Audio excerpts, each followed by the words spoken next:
Hoje vamos tratar de um assunto muito importante. Primeiro, temos que entender a respeito deste livro de Hebreus.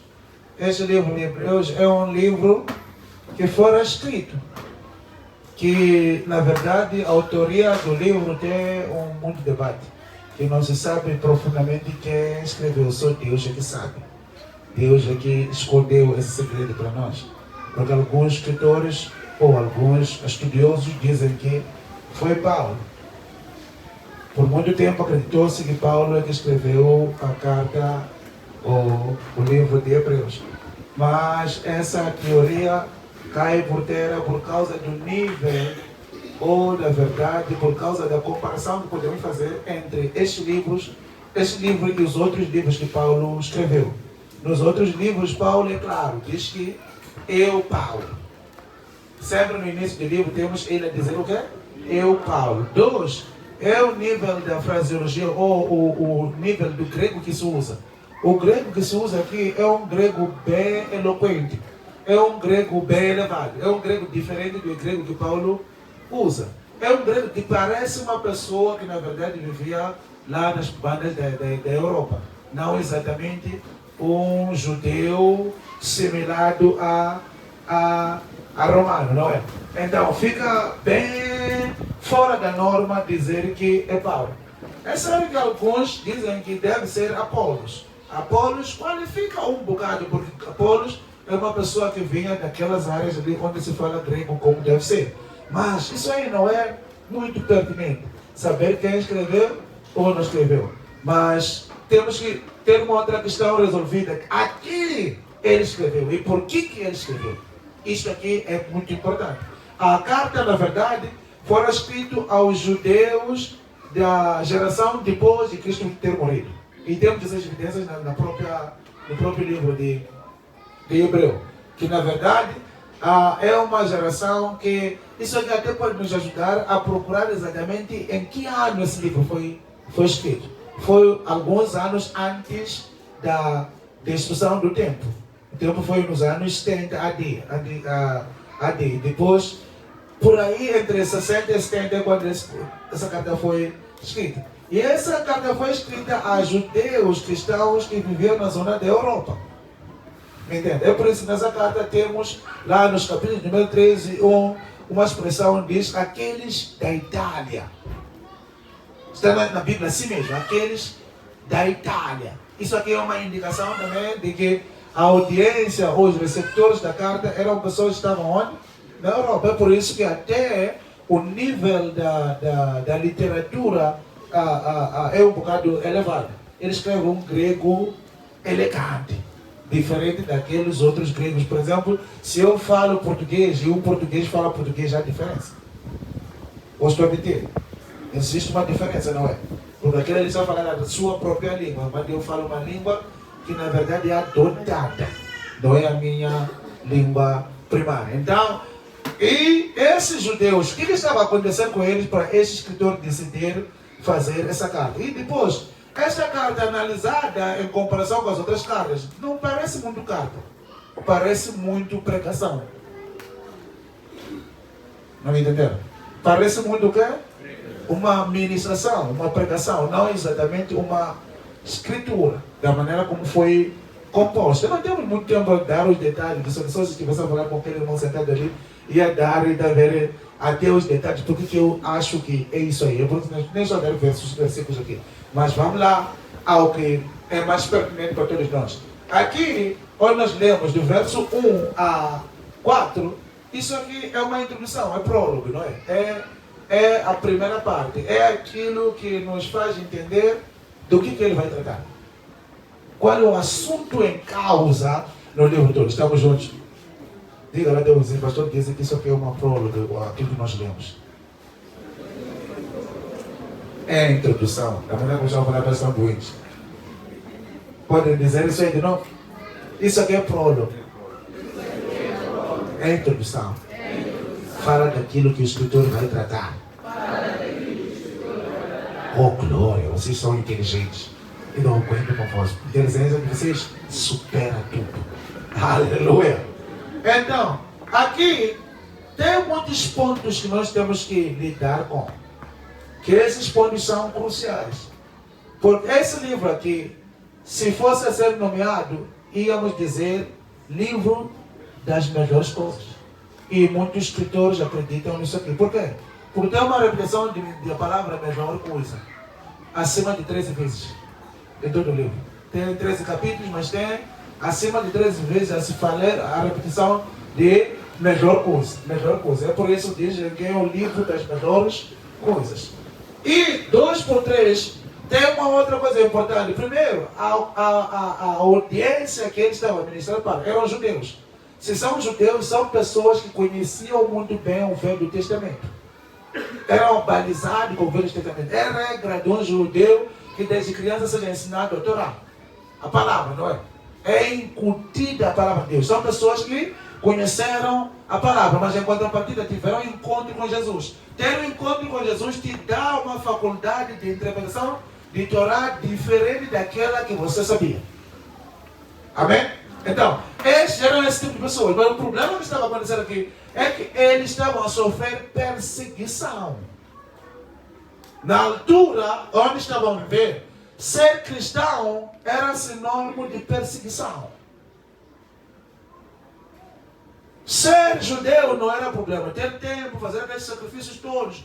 Nenhum imperador romano levantou-se contra isso.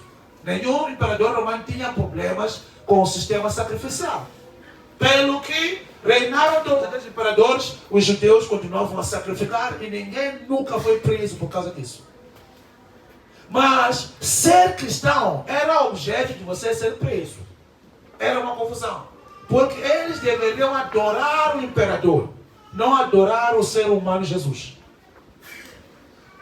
Dizer que Jesus é o Senhor, não é César que é o Senhor. Isso aí tinha de cobrar tua própria vida. Você deveria morrer porque você está a negar César ser o seu Senhor. Está a dizer, tem uma outra pessoa que é teu Senhor. E isso aqui é perigoso. Essa alegação que os judeus tiveram para puxar, forçar a morte de Jesus. Que ele clama ser Senhor. E quando lhe perguntaram, dizem que você clama ser Senhor. Ali me conhecido, mula sobra. Quer dizer, é verdade. É isso aí. Não estão a clamar, eu sou o Senhor. É isso aqui que ele levou a cruz. É isso aqui que ele fez ele ser crucificado. E depois toda pessoa que acredita nisso aqui, durante o Império Romano, devia ser perseguido. Por estar a lutar contra o Império, estar a lutar contra o rei, estar a negar o rei ser Deus. Me entende, não é? Então, esses cristãos estão a ser oprimidos, estão a ser obrigados, alguns deles, a considerar a ideia de voltar a cultuar a Deus por meio do sistema sacrificial, para não ser perseguido. Comprometer a verdade. Não dizer claramente que eu sou cristão. Esse caminho, novo caminho que nós aprendemos, acho que é perigoso, porque eu estou a sofrer. Deveria voltar para o antigo caminho, que eu não vou ser perseguido. Terei paz. Essa é a ideia que eles tinham. É por isso que o escritor escreve essa carta com isso na sua mente. De provar para esses cristãos que, na verdade, vocês estão na melhor coisa. Vocês estão no melhor testamento. Vocês estão no melhor tempo. Não, dizendo isso aqui não quer dizer que o Velho Testamento seja, na verdade, maldoso, seja pecaminoso. Não. O Velho Testamento foi instituído por Deus para um tempo determinado e cumpriu com aquilo que era a meta de Deus. Não sei se me entenderam. O Velho Testamento foi instituído por quê? Por Deus. É palavra de Deus. É Deus que decidiu que deveria ter aquele sistema sacrificial. É Deus que instituiu aquilo ali. Mas aquilo ali serviu segundo o tempo predeterminado por Deus. Até Cristo. Quando Cristo chega, aquilo ali para e começa uma nova jornada. Que essa jornada é baseada em melhores promessas, é baseada em melhor testamento, é o melhor. É a coisa melhor que tem que se fazer. Aleluia. É a coisa melhor que tem que se fazer. É a coisa melhor que tem que se fazer. Porque também no passado, quando eles pegassem, deveriam ir comprar um animal imaculado, não é? Compram com o dinheiro deles, não é? E depois, não é comprar um animal e depois resolveu. Comprar um animal tinha que ir ter com o sacerdócio. O sacerdote é que tinha que fazer todo o aparato de limpeza do teu pecado. Mas no pacto de Jesus não é assim. Jesus é o próprio Cordeiro. Eu não vou comprar cordeiro nenhum. Eu não vou tirar dinheiro nenhum para ir comprar cordeiro. Jesus é o próprio Cordeiro de Deus que tira os pecados do mundo. Eu só vou confessar. No passado eu tinha que impor as minhas mãos sobre o animal e falar os meus pecados. Agora não. Eu tenho que ter encontro com Jesus e confessar os meus pecados. E eu sou perdoado. Já está. O que é melhor aqui? Falar com Jesus, não é? Então é por isso que é melhor. O contrato passado teve sua atuação até o dia de Jesus. E agora é o dia de Jesus. Amém. Aleluia. Então, aqui onde nós lemos, diz que no passado, é isso, começa assim, né? Não se lembra, é? Havendo Deus, desde a antiguidade, havendo Deus desde há muito tempo, falado com os nossos patriarcas, falado com os nossos pais, por intermédio de profetas. Falou de várias formas e também por intermédio de profetas. Essa informação aqui está a dizer claramente que, na verdade, o livro de Hebreus está alicerçado nas escrituras passadas do Velho Testamento. Está alicerçado em Israel. Todo o material que nós vamos estudar aqui tem a ver com o Velho Testamento. Bem, Hebreus traz a interpretação do Velho Testamento. Podemos até fazer uma dizer, esse livro é um livro que interpreta o Velho Testamento. Amém? Havendo Deus falado. Falou de várias formas. E essa falar de Deus encontramos aonde? Onde é que encontramos? Encontramos o falar de Deus? No Velho. O falar de Deus está no Velho Testamento. Várias formas. Falou com Moisés aonde? Onde ele falou com Moisés? Sarça ardente, né? Um cenário estranho aconteceu. A sarça estava ardente, mas não se consumia. E a voz de Deus foi ouvir. Uma maneira de Deus falar com ele. Falou Deus com José. Como? No sonho, não é? É uma maneira de falar. Podemos contar várias maneiras, várias formas que Deus usou para se comunicar. Deus falou até por meio de um jumento. Mas estava a falar, Deus. Ou seja, falou de várias formas. E Deus, na verdade, falou por intermédio dos profetas. Se você vai visitar os profetas, já de encontrar, por exemplo, por causa daquilo que você fez, certamente tu morrerás. Não ouviu disso ali? Quem estava a dizer? E certamente aquela pessoa morreu. Porque Deus falou por meio de profetas. Mas tem uma expressão aqui que eu gosto de referenciar. Diz que, mas nesses últimos tempos, quer dizer, a vida de Jesus é o início dos últimos tempos.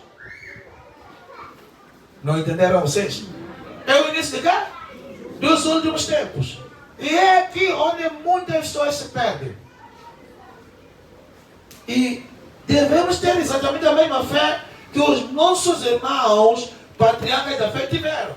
Que estava a dizer o escritor de Hebreus que nos últimos tempos, os últimos tempos já começaram, os últimos dias já começaram, os dias do fim do mundo já começaram. E isso eu estava a dizer naquela altura. O escritor está a dizer, nestes últimos dias, Deus tem uma nova forma de falar, diferente daquela forma que ele usou. Nesses últimos tempos, Deus fala conosco por intermédio do seu Filho. Fala conosco mediante o seu Filho. Fala conosco por seu Filho. Fala conosco do seu Filho. Fala conosco. Fala conosco. Nesses últimos tempos. Não, eu e você estamos a viver nos últimos tempos. Não há mais outro tempo. Não há mais outra temporada.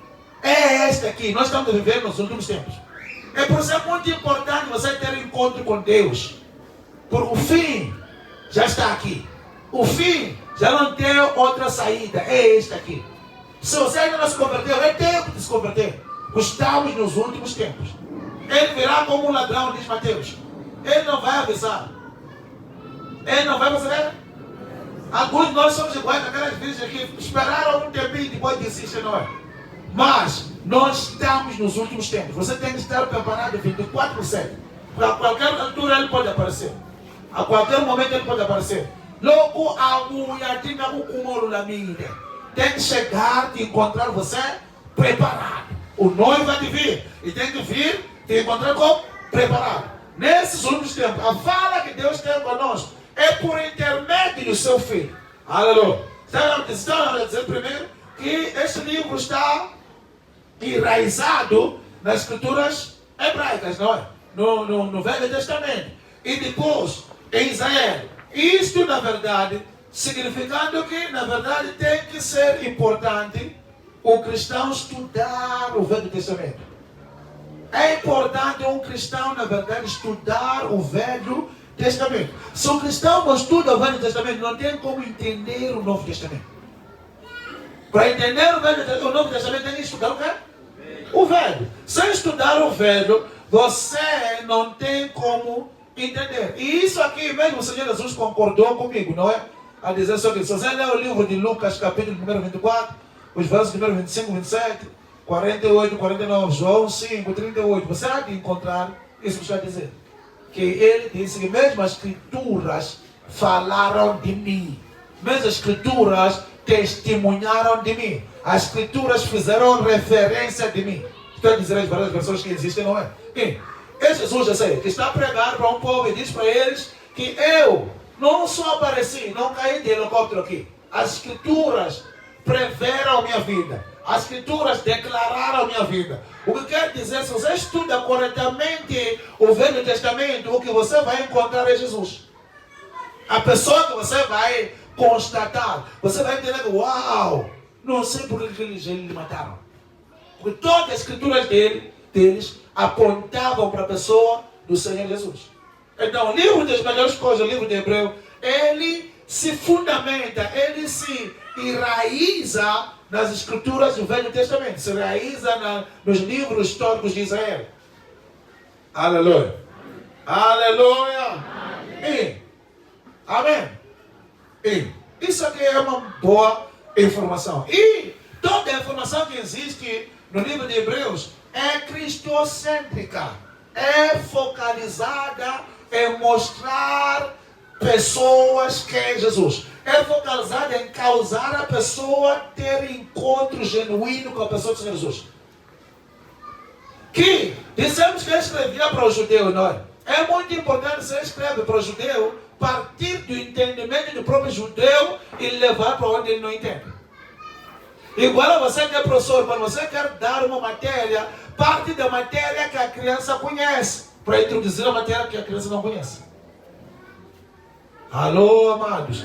É isso aqui que ele está tentando fazer, que é partir do ponto de vista daquilo que eles conhecem, para depois fazer a interpretação, mostrar a figura que eles não conseguem ver naquela mensagem que eles foram entregue. Aleluia! E depois disso aqui, faz na ordem de lhes mostrar que não é melhor voltar para o judaísmo. É melhor permanecer no cristianismo. É por isso que eles fazem essa comparação. Que está vendo isso aqui? O que é isso aqui comparado com isso aqui? O que é isso aqui comparado com isso aqui? O que é isso aqui comparado com isso aqui? É isto que o livro de Hebreus é a respeito de. Aleluia! Amém! Amém! Então, aqui, na verdade, posso até levar 3 palavras, eu achar que eles são chaves. Que ele chama do seu filho o herdeiro de todas as coisas. Amém? Fala de quê? Herdeiro. Ele está dizendo que ele é o herdeiro de todas as coisas. Há muito tempo, quando eu pegasse para falar com Deus, tinha que ter com o sacerdócio. O sacerdote Arão não era o herdeiro de todas as coisas. Era o empregado da casa de Deus. Mas agora, ele está dizendo que quer falar comigo por intermédio do herdeiro de todas as coisas dele.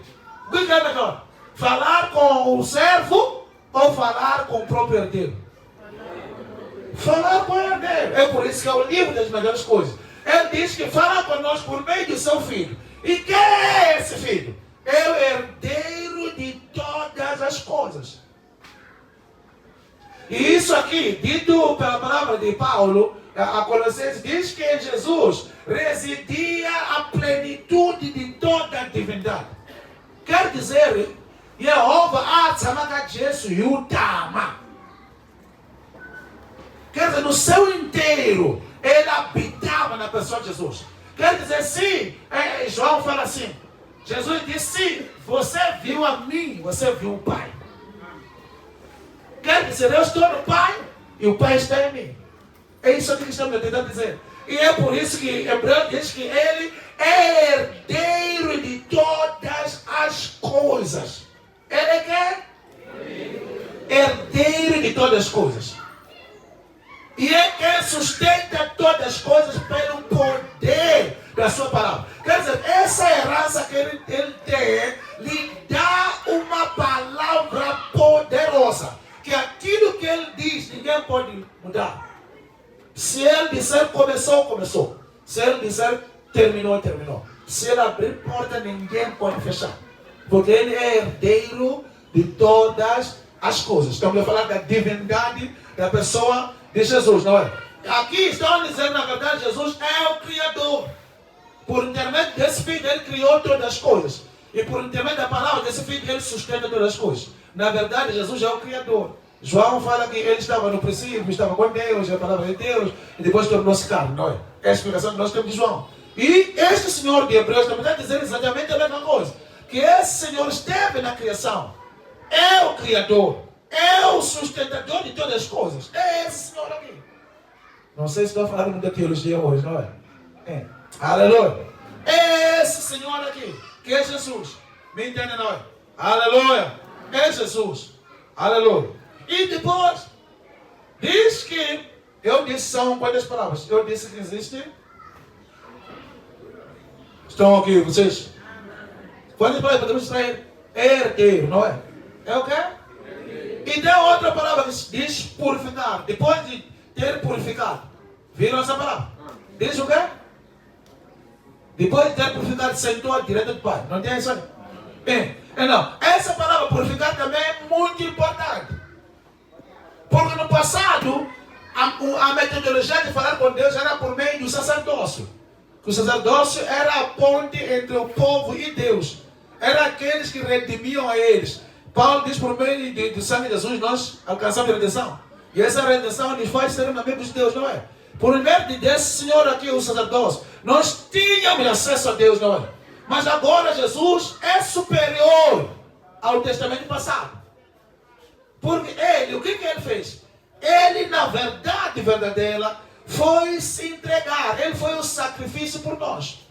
Aleluia. Ele foi o quê? O sacrifício por nós. Ele, na verdade, é o sacrifício por nós. Ele, na verdade, fez... Até podemos fazer uma leitura em Hebreus 10, Hebreus 7, 27, Hebreus 9, 12, Hebreus 9, 26. Eu posso contar, não é? São muitas coisas, não é? Mas vamos lá ler Hebreus 10, 10. É simples, não é?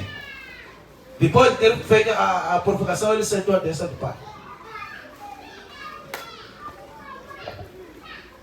E por essa determinação, fomos santificados por meio da oferta do corpo de Jesus Cristo, feita de uma vez por todas. Diz que por essa determinação, não é?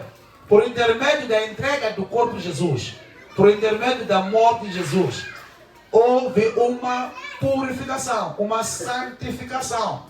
Que essa santificação foi feita quantas vezes? Uma vez por todas. Já está isso aqui. Já está resolvido. Uma vez por todas. E quando é que isso aconteceu? Foi quando ele morreu, não é? Quando é que isso aconteceu? Foi quando ele morreu. Podemos até ler mais 7:27. Bem, foi quando ele morreu. 7:27.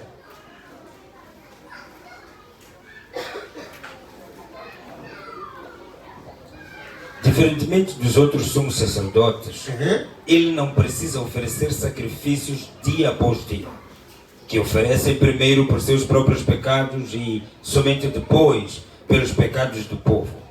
Porque no momento em que ofereceu a si mesmo, realizou esse sacrifício de uma vez por todas. Não sei se estão a ouvir o que eu estou a ouvir na Bíblia, é bem perigoso isso aqui. Está a dizer diferente dos outros sumos sacerdotes. Que primeiro, os sumos sacerdotes eram pecadores. Deveriam oferecer pelos seus próprios pecados. Jesus não era pecador. Mas mesmo assim, ele se entregou. Ofereceu. Fez o quê? Ofereceu.